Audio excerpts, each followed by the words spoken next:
lidi, vítám z mého videa. Dneska si ochutnáme fizzy bonbony, to je novinka, s příchutí malina.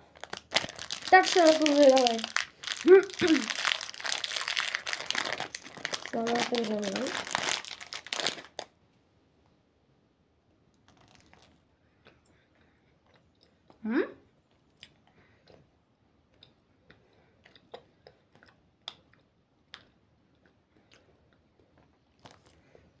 Dobrý.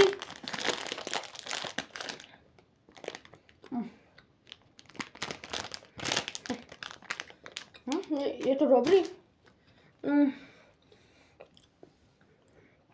To chutná takové ty bonbony, co koupíte třeba v tom obřím, v té velké misce. A tam je hodně různých bonbonů, to chutná jak některé z nich. No, je to dobrý. Takže dejte like, odběr a čus.